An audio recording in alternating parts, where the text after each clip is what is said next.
Bom dia, pessoal! Que alegria estarmos aqui juntos nessa manhã para meditarmos na Palavra de Deus e orarmos por nossas famílias. Sim, estamos meditando com a leitura do livro de Esdras e hoje vamos compartilhar os capítulos 2 e 3, te convidando a receber uma palavra de encorajamento quando nós vimos que os exilados de Judá retornaram da Babilônia para Jerusalém e eles foram encorajados pelos profetas Ageu e Zacarias, sob liderança de Zorobabel e também de Josué, que eram respectivamente o governador da cidade de Jerusalém, que estava destruída, praticamente abandonada, e Josué, o sumo sacerdote. Eles encorajam o povo a construir o templo do Senhor, reconstruir a sua cidade, e apesar da resistência que houve de povos que havia naquele lugar, apesar do receio que eles tinham de povos que estavam oferecendo resistência, eles primeiro construíram o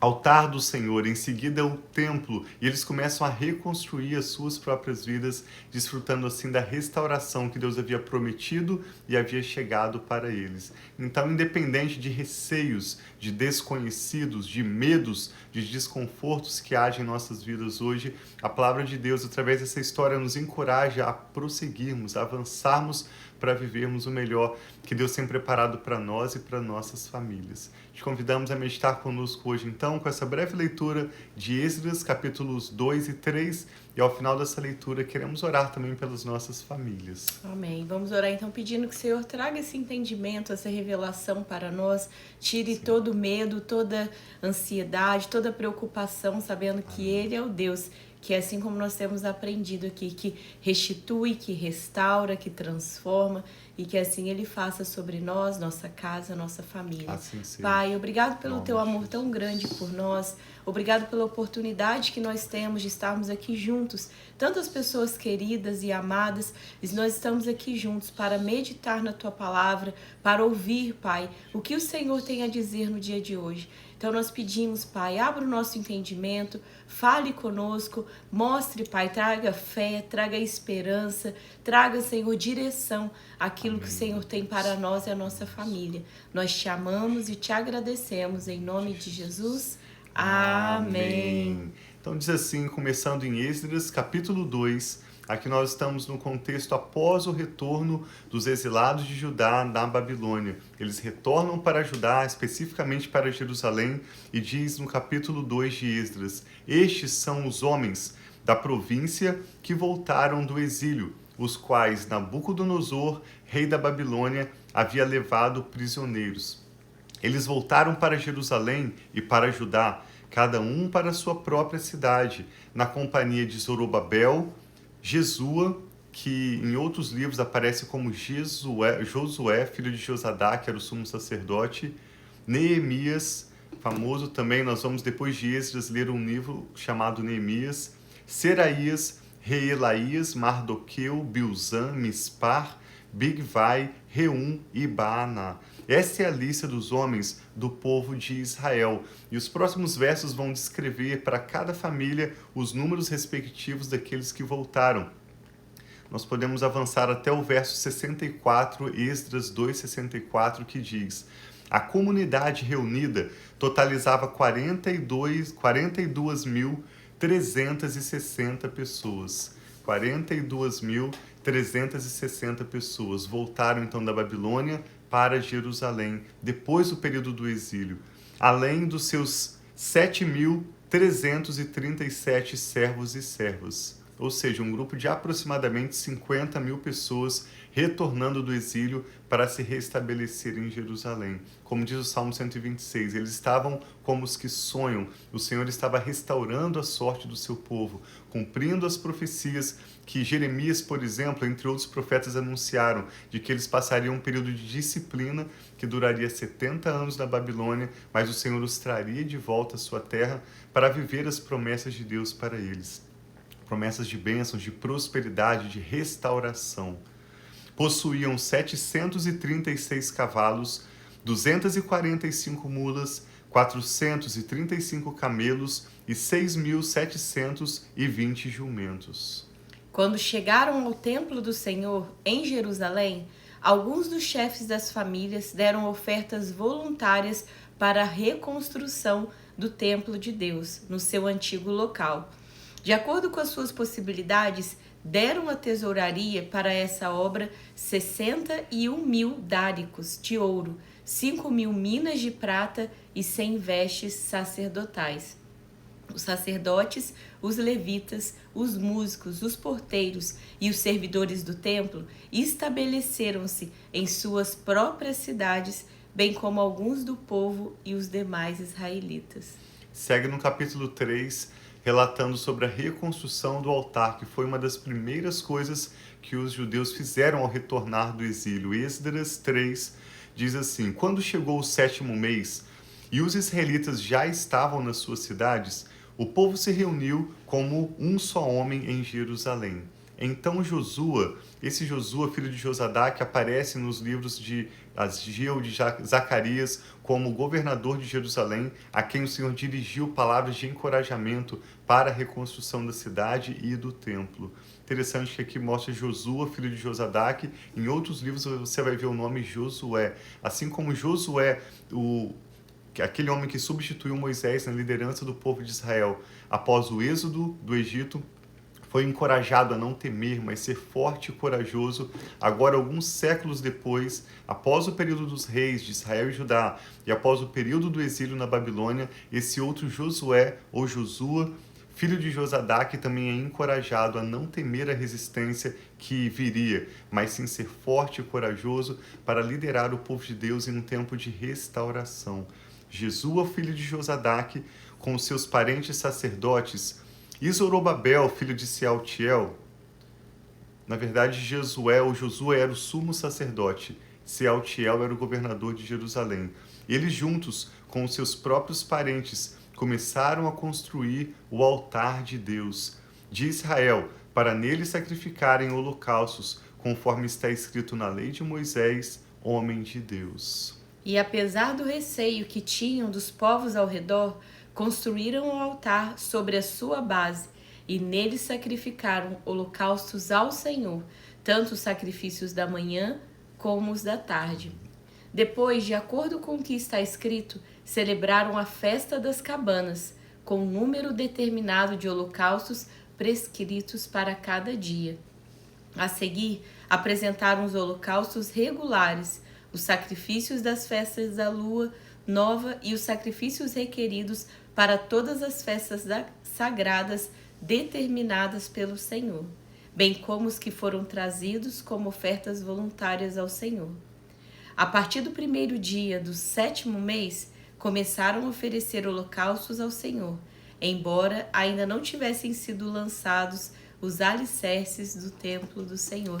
Então, ainda que o templo não tinha sido reconstruído, eles reconstruíram esse altar e eles estavam ali fazendo o que era a prática do passado deles, as ofertas que eles davam, as celebrações que eles tinham, eles estavam voltando a fazer aquilo que era hábito deles na terra deles, porque lá, quando eles estavam lá cativos na Babilônia, eles não podiam exercer a religiosidade, as práticas dele. Eles tinham que viver na cultura daquele povo que eles estavam lá, né, meu amor? E ainda assim, na Babilônia, sem templos, sem os sacrifícios, o Senhor manifestou o seu cuidado para com o seu povo, falou com o seu povo através de profetas, mas agora uma alegria maior ainda quando esse povo pode retornar. É interessante nós visualizarmos, imaginarmos essa cidade de Jerusalém, os muros ainda estavam caídos, boa parte da cidade destruída após um período de guerra, o templo praticamente todo destruído em ruínas, mas imagina eles construindo esse altar.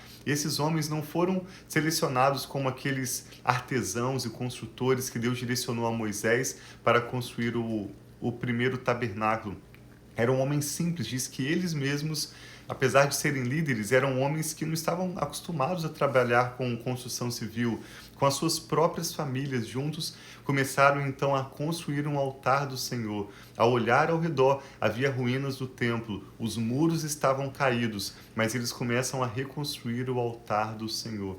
Isso nos encoraja a olharmos ao redor das nossas vidas e enxergarmos ruínas, enxergarmos situações que nós não compreendemos, que nós não gostamos, desconfortos ao nosso redor, nós podemos começar reconstruindo a nossa base da nossa adoração a Deus, da nossa comunhão com Deus. E nós vamos ver no restante da leitura de Esdras e Neemias como a restauração vai se tornar completa, não sem resistência, haverá oposição à obra, mas começando com a reconstrução do altar do Senhor, eles experimentam a restituição de tudo que Deus tinha para eles e suas famílias. E algo que me chamou bastante atenção também, que falou mais para cima, é sobre eles pareciam um só homem, mostrando Sim. esse poder da unidade. Até mesmo essa reconstrução, nós vamos ver nos próximos capítulos, se deu através deles se unindo e se fortalecendo. Então, muitas vezes, a nossa restauração, nossa restituição não tem só a ver conosco, mas essa unidade, essa força que um pode dar ao outro, e aquilo nós conseguimos fazer algo maior, tão grandioso assim como eles fizeram essa reconstrução, porque eles se uniram e assim como um só homem eles começaram a fazer essa obra, que foi uma obra grandiosa também, né, meu? Exatamente. Começando pelo altar do Senhor, depois eles começaram a reconstruir o templo. Diz no verso 7, Esdras 3, 7. Então eles deram dinheiro aos pedreiros e aos carpinteiros, bem como comida, bebida e azeite ao povo de Sidom e de Tiro, para que pelo mar trouxessem do Líbano para Jope toras de cedro. Isso tinha sido autorizado por Ciro, rei da Pérsia. No segundo mês do segundo ano, depois de chegarem ao templo de Deus, em Jerusalém, Zorobabel, filho de Sealtiel, Jesua, filho de Josadaque, e o restante dos seus compatriotas, os sacerdotes, os levitas e todos os que tinham voltado do cativeiro para Jerusalém, começaram o trabalho, designando levitas de 20 anos para cima para supervisionarem a construção do templo do Senhor. Então eles estão agora começando essa reconstrução do templo. Jesua e seus filhos e os seus irmãos, Cadmiel e os seus filhos, os descendentes de Odavias, e os filhos de Enadade, e os seus filhos e os seus irmãos, todos eles levitas, uniram-se para supervisionar os que trabalhavam no templo de Deus. E uma vez mais falando, unindo-se, esse poder, essa bênção que há na unidade. Sim, apesar do receio que eles tinham dos povos ao redor, eles se uniram para fazer a obra que era necessária. Quando os construtores lançaram os alicerces do templo do Senhor, os sacerdotes com as suas vestes e as suas trombetas, e os levitas, filhos de Asaf, com símbolos, tomaram seus lugares para louvar o Senhor, conforme prescrito por Davi, rei de Israel. Observe que a reconstrução foi feita de acordo com a ordem de Moisés, para eles celebrarem a festa das cabanas e todas as demais festas sagradas prescritas. Mas quando fala do louvor, deles utilizarem os instrumentos, é muito interessante lembrar que no tabernáculo de Moisés, ou mesmo em toda a lei de Moisés, não existe nenhuma prescrição, nenhuma orientação para o povo adorar a Deus com instrumentos e com música. Essa revelação veio para o rei Davi, nós comentamos sobre isso ao fazermos a leitura de Salmos. Davi teve uma revelação de como a adoração é no céu. E ele foi quem estabeleceu cantores e instrumentistas. E aqui, seguindo o exemplo, como diz, do rei Davi, os levitas, descendentes de Asaf, também pegaram seus instrumentos e se prepararam para adorar o Senhor. Com símbolos tomaram seus lugares para louvar o Senhor, conforme prescrito por Davi, rei de Israel. Com louvor e ações de graças, cantaram responsivamente ao Senhor. Ele é bom, o seu amor por Israel dura para sempre. E esse é um louvor que até muitas vezes nós cantamos também, que o Senhor é bom e o seu amor dura para sempre. Todo o povo louvou ao Senhor em alta voz, pois haviam sido lançados os alicerces do templo do Senhor. Muitos dos sacerdotes, dos levitas e dos chefes das famílias, que eram mais velhos e tinham visto o antigo templo, choraram em alta voz quando viram o lançamento dos alicerces desse templo. Muitos, porém, gritavam de alegria. Não era possível distinguir entre o som dos gritos de alegria e o som do choro, pois o povo fazia tanto barulho que o som era ouvido de longe. Imagina a alegria depois deles passarem esse tempo de cativeiro, estarem longe da sua terra, longe das suas práticas, eles voltarem e ver que aquilo que era algo tão importante para eles estavam sendo reconstruídos. Então, que assim seja sobre a nossa vida também. Nós temos falado sobre isso, talvez você possa estar esperando uma restauração e uma restituição, seja na sua saúde, seja em algum relacionamento, seja nas suas finanças, seja onde for, mas que nós possamos, assim como o povo, depois de um tempo difícil, um tempo onde eles estavam ali sendo até mesmo restaurados no seu íntimo, na sua adoração por Deus, sendo corrigidos, que era um tempo onde Deus estava tratando com o seu povo, mas que chegue esse tempo onde você possa ver a mão de Deus fazendo algo novo e transformando a realidade. E esse é o nosso Deus, que transforma a realidade, que restaura, que restitui. Sim, hoje nós meditamos com a leitura de Esdras 2 e 3, que diz que apesar do receio que eles tinham dos povos ao redor, eles se uniram como se fosse um só homem para iniciar então um trabalho de restauração, começando pelo altar da adoração e seguindo pela restauração do templo do Senhor. Esse é um tempo de restauração para o povo de Israel e lembramos que essa mensagem não é apenas para o povo de Israel, mas essa, dentre outras mensagens nas Escrituras Sagradas, nos encorajam a crer que Deus, o nosso Deus, é um Deus vivo, poderoso, um Deus que nos promete restauração e o cumprimento de cada uma das suas boas promessas para com a nossa família. Coloque então agora diante do Senhor os seus motivos de oração, suas ações de graças, e eu e a Rafa queremos orar em concordância pelas nossas famílias. Muito obrigado, meu Pai. Como diz esse louvor, que mais uma vez o povo de Israel entoou ao Senhor, declarando que o Senhor é bom e o seu amor dura para sempre. Obrigado pela lembrança de que nós não servimos um ídolo de prata ou de ouro, de pedra ou de barro, de madeira, mas nós servimos a um Deus vivo que se relaciona com o seu povo, que é fiel em todas as suas promessas e que cumpre para conosco o seu bom propósito. Eu e a Rafa oramos por essa pessoa que está conectada conosco agora. Oramos especificamente hoje por restauração, como lemos nessa palavra. Pedimos que o Senhor traga restauração às nossas famílias, Amém, em Senhor. cada área das nossas vidas que tem Sim, sido Senhor, afetada assim negativamente. Nós pedimos que o Senhor envie o seu poder, dê ordens aos teus anjos a nosso respeito e também nos dê sabedoria, Pai, para fazermos a parte que cabe a nós, sabendo que o Senhor fará todo o restante. Nós pedimos que o Senhor traga restauração da Amém, saúde Senhor, em física nome de Jesus. e emocional e espiritual para aqueles que estão enfermos. Pedimos restauração financeira para aqueles que se envolveram em dívidas, em problemas com suas empresas ou mesmo com suas finanças pessoais ou familiares. Pedimos restauração de casamentos, restauração de relacionamentos entre pais e filhos, restauração de relacionamentos entre amigos e paz nos nossos lares. Amém. Entregamos ao Assim Senhor seja, a nossa Pai. família, orando também por unidade dentro da nossa casa, Amém, para Pai, que o que teu assim nome seja, seja em nome de glorificado Jesus. através de cada restituição